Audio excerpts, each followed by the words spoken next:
শিক্ষার্থী, আশা করি সবাই ভালো আছেন। আজকের নতুন আরেকটি ক্লাসে আপনাদের সবাইকে স্বাগত। আজকের নতুন ক্লাসে থাকবে কিছু শব্দার্থ, যে শব্দার্থগুলো শিখলে আপনারা সহজে বাক্য গঠন করতে পারবেন। তাই শব্দার্থগুলো শেষ পর্যন্ত মনোযোগ সহকারে দেখুন। আজকের ক্লাসের প্রথম শব্দার্থ শিক্ষক। শিক্ষক একে ইতালিয়ান ভাষায় বলা হয় মায়েস্ত্রো। মায়েস্ত্রো মায়েস্ত্রো মায়েস্ত্রো মানে শিক্ষক। এর পরের শব্দ ডন। ডনকে ইতালিয়ান ভাষায় বলা হয় মাফিয়া। মাফিয়া মাফিয়া মাফিয়া অর্থ ডন। শিক্ষার্থী বন্ধুরা আমার সাথে বারবার বলবেন, তাহলে আপনাদের ভাষার জড়তা কেটে যাবে। এবারের শব্দ মে মাস। মে মাস এর ইতালিয়ান অর্থ হবে মাজ্জো। মাজ্জো মাজ্জো মাজ্জো অর্থ মে মাস। পরের শব্দ কখনো না। কখনো না একে ইতালিয়ান ভাষায় বলা হয় মাই। মাই মাই মাই মানে কখনো না। এর পরের শব্দ অসুস্থ। অসুস্থ এর ইতালিয়ান অর্থ হবে মালাতো। মালাতো মালাতো মালাতো অর্থ অসুস্থ। এর পরের শব্দ হয়তো। হয়তো একে ইতালিয়ান ভাষায় বলা হয় মাগারি। মাগারি মাগারি মাগারি অর্থ হয়তো। এবারের শব্দ খাওয়া। খাওয়া এর ইতালিয়ান অর্থ হবে মানজারে। মানজারে মানজারে মানজারে অর্থ খাওয়া। আমি শব্দার্থগুলো আরেকবার রিভিশন করছি।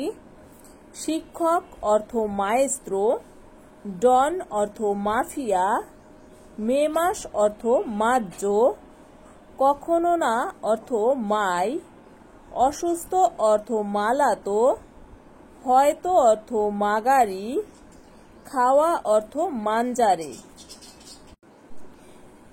এবারের শব্দ বিরক্ত। বিরক্তকে ইতালিয়ান ভাষায় বলা হয় আন্নোইয়াতো। আন্নোইয়াতো আন্নোইয়াতো আন্নোইয়াতো মানে বিরক্ত। পরের শব্দ অনুরক্ত। অনুরক্ত এর ইতালিয়ান অর্থ হবে আল্লেগাতো। আল্লেগাতো আল্লেগাতো আল্লেগাতো মানে অনুরক্ত। এর পরের শব্দ গ্রহণ। গ্রহণকে ইতালিয়ান ভাষায় বলা হয় আচ্ছেত্তারে। আচ্ছেত্তারে আচ্ছেত্তারে আচ্ছেত্তারে মানে গ্রহণ। এর পরের শব্দ অর্পণ। অর্পণকে ইতালিয়ান ভাষায় বলা হয় ইনকারিকো। ইনকারিকো ইনকারিকো ইনকারিকো মানে অর্পণ বা দান করা।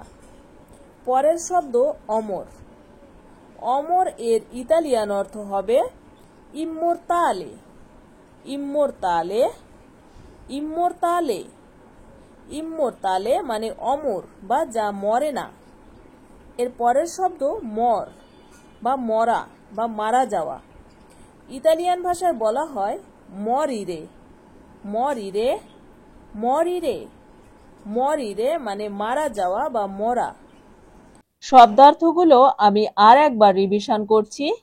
বিরক্ত অর্থ আন্নোইয়াতো, অনুরক্ত অর্থ আল্লেগাতো, গ্রহণ অর্থ আচ্ছেত্তারে, অর্পণ অর্থ ইনকারিকো, অমর অর্থ ইম্মোরতালে, মর বা মরা এর অর্থ মরিরে। তো এইখানে যে শব্দার্থগুলো ছিল এগুলো সাধারণত বিপরীত অর্থ প্রকাশ করে। যেমন বিরক্ত, অনুরক্ত। বিরক্ত মানে কি? কোনো কিছু মানে অসহ্য লাগা। অনুরক্ত মানে কোনো কিছু ভালো লাগা। পরের শব্দ ত্যাগ করা। ত্যাগ করা এর ইতালিয়ান অর্থ হবে আব্বান্দোনারে। আব্বান্দোনারে আব্বান্দোনারে আব্বান্দোনারে অর্থ ত্যাগ করা। এর পরের শব্দ রয়েছে আমি ছিলাম। আমি ছিলাম এর ইতালিয়ান অর্থ হবে সোনো স্তাতো। সোনো স্তাতো, সোনো স্তাতো, সোনো স্তাতো অর্থ আমি ছিলাম। পরের শব্দ শেষেরটি। শেষেরটি এর ইতালিয়ান অর্থ হবে লুলতিমো। লুলতিমো, লুলতিমো, লুলতিমো অর্থ শেষেরটি। এর পরের শব্দ কান। কানকে ইতালিয়ান ভাষায় বলা হয় অরেক্কিও। অরেক্কিও, অরেক্কিও, অরেক্কিও অর্থ কান। এর পরের শব্দ রাখা। রাখা এর ইতালিয়ান অর্থ হবে মেত্তেরে। মেত্তেরে, মেত্তেরে, মেত্তেরে অর্থ রাখা। এর পরের শব্দ হবে চোখ। চোখকে ইতালিয়ান ভাষায় বলা হয় অক্ষিও। অক্ষিও, অক্ষিও, অক্ষিও অর্থ চোখ। শব্দার্থগুলো আরেকবার রিভিশন করছি। ত্যাগ করা অর্থ আব্বান্দোনারে। আমি ছিলাম অর্থ সোনো স্তাতো। শেষেরটি অর্থ লুলতিমো। কান অর্থ অরেক্কিও। রাখা অর্থ মেত্তেরে। চোখ অর্থ অক্ষিও। এই পেজে যে শব্দার্থগুলো আমরা এখন শিখব এগুলো রয়েছে বিপরীত শব্দ। প্রথম শব্দ অজ্ঞান। অজ্ঞানকে ইতালিয়ান ভাষায় বলা হয় ইনকোসানসা। ইনকোসানসা, ইনকোসানসা, ইনকোসানসা মানে অজ্ঞান। পরের শব্দ সজ্ঞান। সজ্ঞানকে ইতালিয়ান ভাষায় বলা হয় কোসান্তে। কোসান্তে, কোসান্তে, কোসান্তে মানে সজ্ঞান। পরের শব্দ অধম। অধম এর ইতালিয়ান অর্থ হবে ভিলে। ভিলে, ভিলে, ভিলে অর্থ অধম। এর পরের শব্দ উত্তম। উত্তম এর ইতালিয়ান ভাষা হবে বেনে। বেনে, বেনে। আমরা অনেক সময় ভালো অর্থেও বেনে ব্যবহার করি। ভালো বা উত্তম একই অর্থ প্রকাশ করে, তাই উত্তম বা ভালো এটির ইতালিয়ান অর্থ হবে বেনে। পরের শব্দ অলস। অলস এর ইতালিয়ান অর্থ হবে পিগ্রো। পিগ্রো, পিগ্রো, পিগ্রো অর্থ অলস। পরের শব্দ পরিশ্রমী। পরিশ্রমী এর ইতালিয়ান অর্থ হবে ইন্ডুস্ট্রিয়েসো। ইন্ডুস্ট্রিয়েসো, ইন্ডুস্ট্রিয়েসো, ইন্ডুস্ট্রিয়েসো মানে পরিশ্রমী। শব্দার্থগুলো আমি আর একবার রিভিশন করছি। অজ্ঞান অর্থ ইনকোসানসা। সজ্ঞান অর্থ কোসান্তে। অধম অর্থ ভিলে। উত্তম বা ভালো অর্থ বেনে।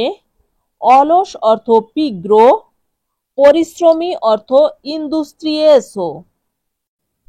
এবারের শব্দ বিপরীত। বিপরীতকে ইতালিয়ান ভাষায় বলা হয় কন্ত্রো। কন্ত্রো, কন্ত্রো, কন্ত্রো অর্থ বিপরীত। পরের শব্দ নকল। নকলকে ইতালিয়ান ভাষায় বলা হয় কপিয়া। কপিয়া, কপিয়া, কপিয়া মানে নকল।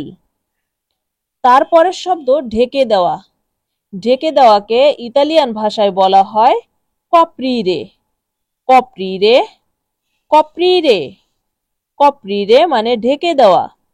পরের শব্দ দৌড়। দৌড়কে ইতালিয়ান ভাষায় বলা হয় কোর্সা।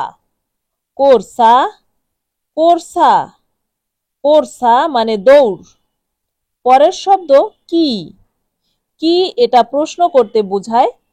কি কে ইতালিয়ান ভাষায় বলা হয় কজা মানে কোনো কিছু জিজ্ঞেস করা। কি এটাকে বলা হয় কজা। পরের শব্দ কফি। কফিকে ইতালিয়ান ভাষায় বলা হয় কাফে। কাফে, কাফে অর্থ কফি। পরের শব্দ প্রধান। প্রধানকে ইতালিয়ান ভাষায় বলা হয় কাপো। কাপো, কাপো, কাপো মানে প্রধান। শব্দার্থগুলো আরেকবার রিভিশন করছি। বিপরীত অর্থ কন্ত্র। নকল অর্থ কপিয়া।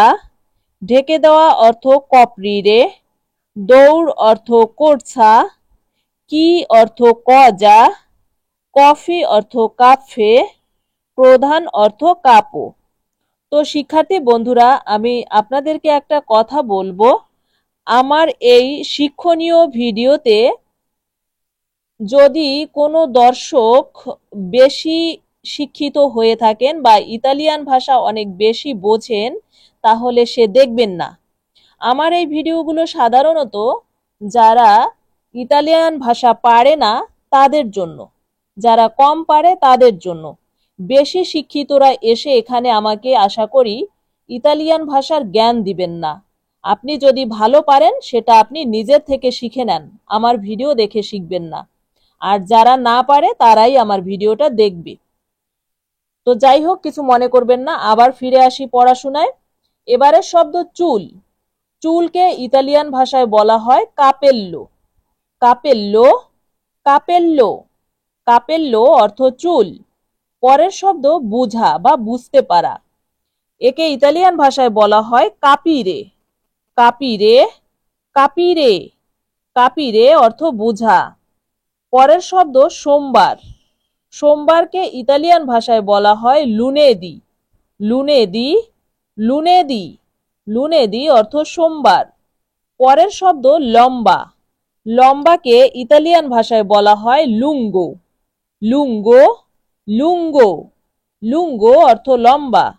পরের শব্দ কিন্তু। কিন্তুকে ইতালিয়ান ভাষায় বলা হয় মা। মা, মা অর্থ কিন্তু। পরের শব্দ মেশিন। মেশিনকে ইতালিয়ান ভাষায় বলা হয় মাক্কিনা। মাক্কিনা, মাক্কিনা, মাক্কিনা অর্থ মেশিন। শব্দার্থগুলো আরেকবার রিভিশন করছি। চুল অর্থ কাপেল্লো, বুঝা অর্থ কাপিরে, সোমবার অর্থ লুনেদি, লম্বা অর্থ লুঙ্গো, কিন্তু অর্থ মা, মেশিন অর্থ মাক্কিনা। শিক্ষার্থী বন্ধুরা, ভিডিওটি থেকে যদি আপনি উপকৃত হন তাহলে আপনাদের বন্ধুদের শেয়ার করবেন যারা ইতালিয়ান ভাষা শিখতে চায় তাদেরকে। দেখা হবে পরে আবার নতুন ভিডিওতে।